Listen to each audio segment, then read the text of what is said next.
नमस्कार दोस्तों, हमारे ज्योतिष गंगा चैनल में आपका स्वागत है। आज हम बात करेंगे कि आत्मा के शरीर से निकलने पर कुछ देर तक अचेत अवस्था में रहती है और आत्मा को इस प्रकार का अनुभव होता है कि जैसे कठिन परिश्रम से थका हुआ मनुष्य गहरी निद्रा के समय होता है, लेकिन कुछ पल में यह अचेत से सचेत हो जाती है और उठकर खड़ी हो जाती है।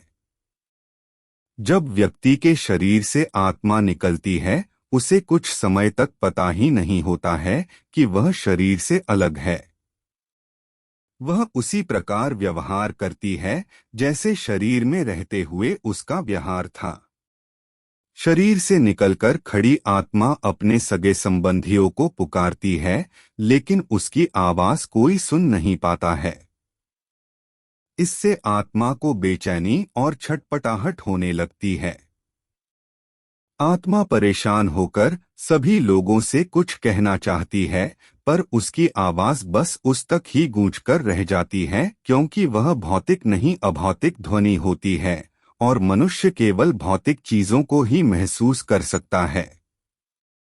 वर्षों तक शरीर में रहने से जो सांसारिक माया का आवरण आत्मा पर पड़ा होता है, उससे मोहवश आत्मा दुखी होकर कभी अपने मृत शरीर को तो कभी अपने संबंधियों को देखकर उनसे बात करना चाहती है, लेकिन उसका प्रयास विफल होता है।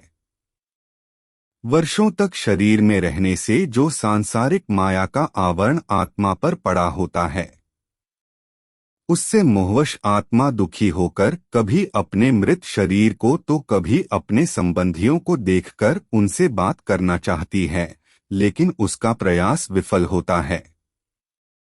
आत्मा कोशिश करती है कि वह फिर से शरीर में प्रवेश कर जाए, लेकिन यम के दूत उसे शरीर में प्रवेश नहीं करने देते। धीरे धीरे व्यक्ति की आत्मा यह स्वीकार करने लगती है कि अब जाने का वक्त हो गया है। मोह का बंधन कमजोर होने लगता है और वह मृत्यु लोक विदा होने के लिए तैयार हो जाती है।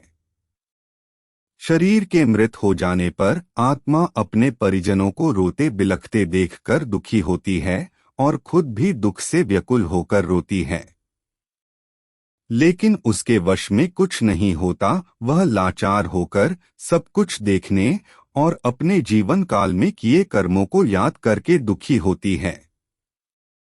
यम के दूत आत्मा से कहते हैं कि चलो अब यहाँ से चलने का समय आ गया है, और कर्मों के अनुसार उसे लेकर यम मार्ग की ओर चल पड़ते हैं।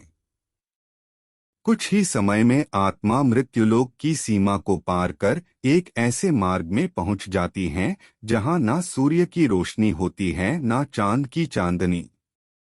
उस लोक में हर जगह अंधेरा होता है।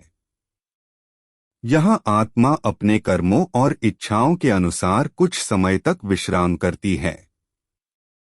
कुछ आत्माएं जल्दी शरीर धारण कर लेती हैं, तो कुछ लंबे समय तक विश्राम के बाद अपनी इच्छा के अनुसार नया शरीर धारण करती है। तो इस प्रकार आत्मा एक शरीर से दूसरे शरीर को धारण करती है। यदि आज का हमारा वीडियो पसंद आया हो तो हमारे प्रयास की सराहना चैनल सब्सक्राइब करके करें। बहुत बहुत धन्यवाद।